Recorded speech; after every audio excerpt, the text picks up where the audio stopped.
What is going on, everybody? It is your guy Jameson with Two Tone Station. Happy Sunday. Happy Titans victory Sunday. Yo, what a preseason finale, guys. I mean, that was exciting. That was fun to watch. That was unpredictable. And there was some wild stuff that happened, including Puka Nakua's brother almost taking that sucker to the house 107 yards after that missed field goal attempt. That was some wild stuff. The preseason's always wild, man. Always wild stuff happening in the preseason. No, but that was a close game, guys. 30-27, like I said. We ended up with a late touchdown from Malik Willis to Bryce Oliver to seal the game. Defense came up big to get the stop there at the end, and that was it. That was it. Titans go undefeated in the preseason, 3-0 in the preseason under Brian Callahan. I thought there was a lot of good stuff. I think there was a lot of good stuff offensively. I think defensively there was a lot of good stuff, but there's definitely some areas I think that could be improved. I think that about the offense too. I mean, depth-wise, I think there are some concerns, right? But I think that's always going to be the case. We'll see what happens here come cutdowns and what other players get released from some of these other teams and whether or not the Titans have any interest in signing those guys.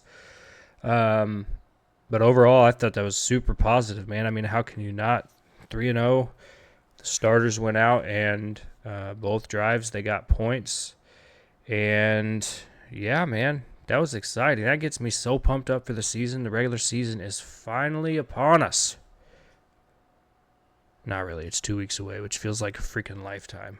But you get what I'm saying. Preseason's over for the Titans. Now we get to shift gears into regular season mode, and we get things rolling for real. So before I dive into kind of my thoughts on the game and what I liked, didn't like, where I think we could maybe see some improvement from the team. If you like the channel, if you like hanging out, go ahead and hit that like button and subscribe to the channel. You know, I tried to go live earlier, but I don't think that's going to happen until I figure out kind of how to get through some of the copyright constraints with streaming during the game. So I don't know how that's going to happen yet. I got to do some research on that. So apologies for not being able to go live, but I will be going live for post-game definitely throughout the regular season. So if you like it, if you're into that kind of thing and you enjoy your time hanging out here, like I said, smash that like button. Please subscribe to the channel, and we'll get this thing rolling, man. Always happy to hear what you guys have to say. Always happy to hear any recommendations. I'm kind of here just spewing nonsense about the Titans because kind of eat, sleep, breathe the Titans. And that's what I'm passionate about, so here I am. But yeah, so like I said, there's a lot of good that happened today during that preseason game, and I mean, when the starters were out there, it was crisp, it was clean. I'm trying to think. I don't think that when the starters were out there, we had any penalties. I think there were zero penalties when the starters were out there, which is really dope. Will Levis, obviously, had a really, really, really solid night. You know, I think, let me pull up his stats here. I think he went something, what do we got? So 7 for 8, 118 yards, and 118.8 passer rating. I hate to break it if there were any haters out there watching to just kind of queue up their meme factory and get their little Twitter fingers ready and hoping to dog Will Levis. Tonight wasn't your night. I'm sorry if you wasted 45 minutes of your life just to see his first incomplete pass, but that's neither here nor there. Couldn't be me. I'm just saying. Solid, super solid night. And that takes Will Levis, I think, on the preseason between both starts. I want to say that's 11 for 13. 153 yards, and of course the one rushing touchdown that he scored in the first preseason game on that sneak. No touchdowns tonight. Tony Pollard scored the touchdown, and then the second drive stalled out and ended with a field goal, which is probably, if you're going to nitpick at anything for the offense today, it would be that they finished out that second drive in the end zone. If they could hit pay dirt, that would have been great. But we're obviously not upset with 10 points in 2 drives and pretty much getting chunk plays the entire way down the field. I mean, that first drive was something like 84 yards. They marched down the field, and it wasn't like they took a long time to do it. They were getting it in chunks. I thought that the offensive play calling today by Brian Callahan, and we're not even into full-blown game planning mode yet. Like, they have started to show the guys what it's going to be like in the regular season, but we haven't even really hit full-blown game planning mode, where we're trying to exploit matchups and players in particular yet on the defense. And I thought he did a wonderful job calling plays. That tight end screen that they drew up where Nick Vannett got the screen and he had 2 dudes, Titans, 2 bodyguards basically. I mean, they were his bodyguards. So he had 2 guys posted up with nothing but green grass in front of them, and it hit. I mean, it was beautifully drawn up. I loved seeing that, and that gives me so much hope on the season. Just like little glimmers like that, where it gives me a ton of hope for what the season could hold. He's super creative. He's going to try and exploit weaknesses in the defense. It's a matchup league. He's said it multiple times. So I am super duper pumped. And yeah, man, the offense they were moving. And as always, the unsung heroes, which really have been under a freaking microscope this offseason, is the offensive line. Let's give them a freaking round of applause out there. I mean, those dudes held their own. And when the first team offense was out there, Levis was not under pressure. I don't think I saw him under pressure one time. I think there may have been once where after he had already thrown the ball, he may have gotten brushed by a defender, right? So that would have been the closest he got to facing pressure. I don't think there were any quarterback hurries. I don't think he faced any of that. I think that the offensive line and the limited exposure or the limited, time out there, they held their own. Right side of the O-line did their thing. I do think the run blocking could have been a little bit better at times. But, credit the Saints too, and credit their defense. But by no means was I disappointed in any aspect with this offense. I think they went out there, they showed up, and they showed out. Defensively, I think the same kind of applies. I think Tavondre Sweat had a great start to the game. There were 2 plays back-to-back where he made an impact. The first play, obviously, he impacted the run game, and he stuffed the run in the backfield.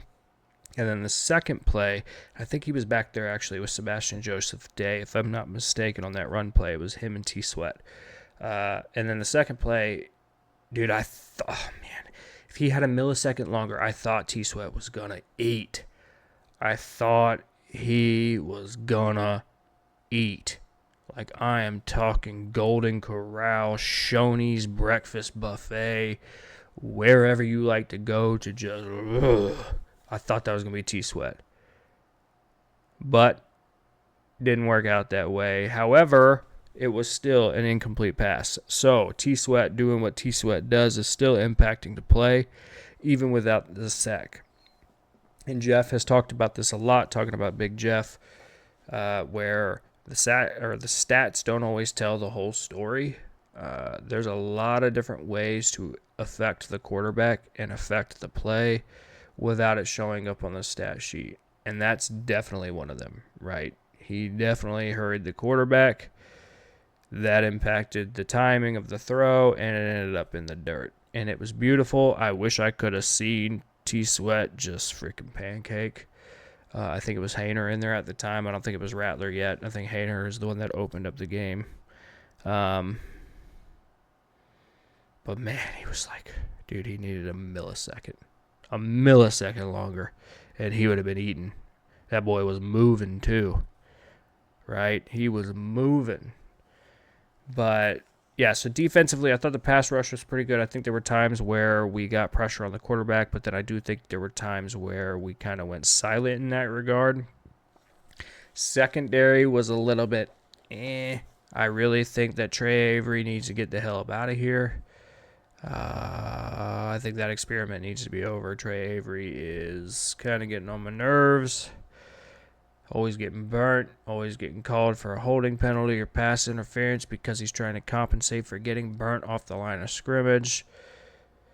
It just needs to be over. I'm over it. I don't know how y'all feel. Let me know in the comments how you guys feel about Trey Avery, but I'm kind of over that experiment pretty much. And so that's the secondary. I mean, I don't think they really had like a bad game, but I don't think they had a good game by any means either. I mean, they got pretty sliced up by Haener and Rattler, so it was by no means pretty.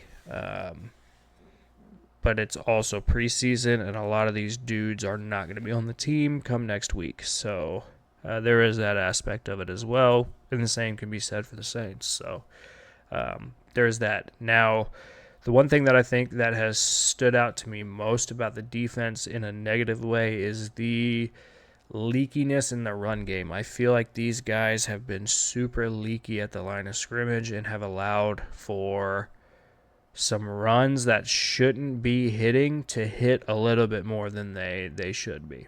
Like I'm talking runs that should be getting tackled for either no loss or a 1-yard gain, and all of a sudden they're turning into a 4 or 5 yard run that's getting churned out because we can't tackle on the first hit.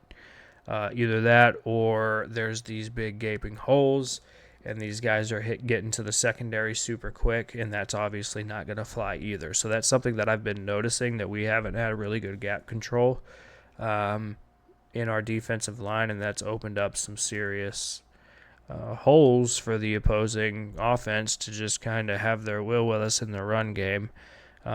I mean, it's not all bad, but that's something that definitely, if I'm going to look at things that need to improve, which obviously we should, we're far from perfect.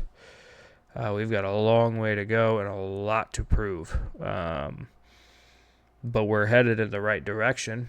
I mean, offensively especially. I mean, defensively, I do think the jury's still kind of, the jury's out on that one a little bit. But we have to consider the circumstances as well, where Big Jeff's not in the lineup, huge piece next to T-Sweat, plugging the A and B gaps, which is obviously going to have a huge impact in the run game, because if you can't run up the middle, you're going to have to bounce it outside.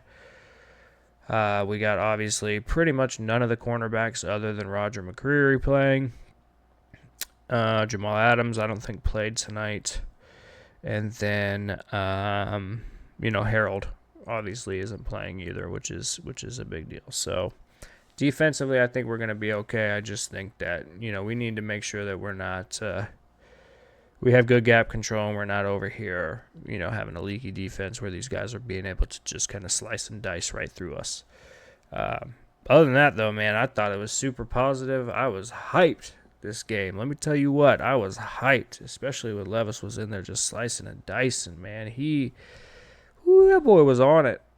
He was on it, and kudos to Brian Callahan for calling plays and setting him up for some easy completions and some confidence builders. But, I mean, even that beauty that he lofted over the middle when Ridley got open, I think the defenders stumbled, if I remember right, and that kind of created this huge amount of space in the zone, and Ridley was just wide open. And it was like pitch and catch. No big deal.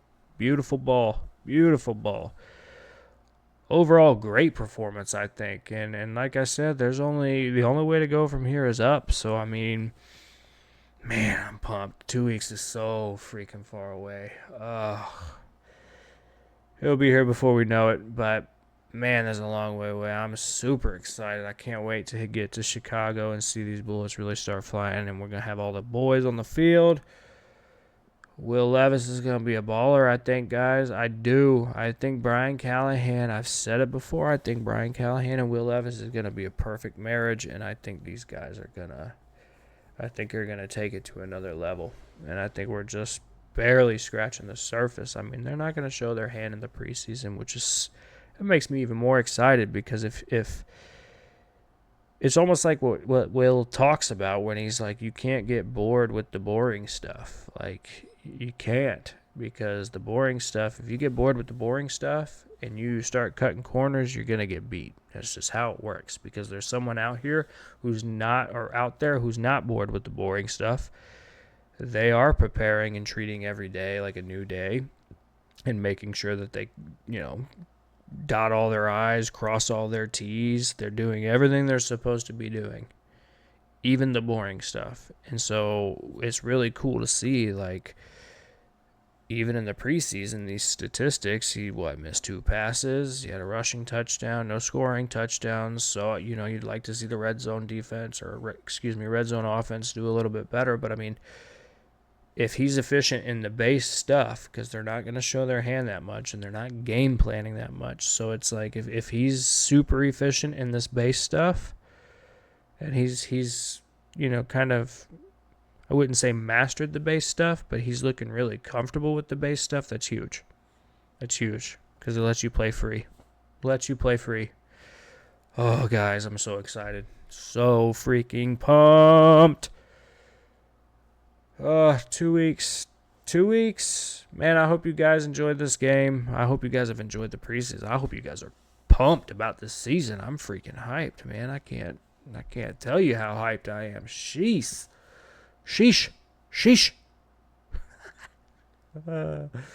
Anyway, I think I'm going to get out of here, guys. I'm going to go hang out with the family. This was awesome. I had a great time watching that game. I'm super excited, like I said, about this season. Oh, man. Oh, man.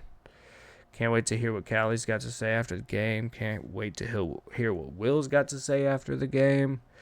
A couple of press conferences I'll probably react to. I got week 2 of Madden against the Jets coming up. Dude, it's exciting times.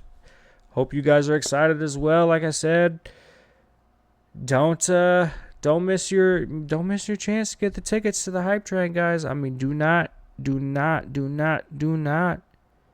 wait. The Titans are for real. You can sleep if you want to, but I'm telling you, do not miss your chance to get on the train. These boys are for real. All right, guys. Have a great evening.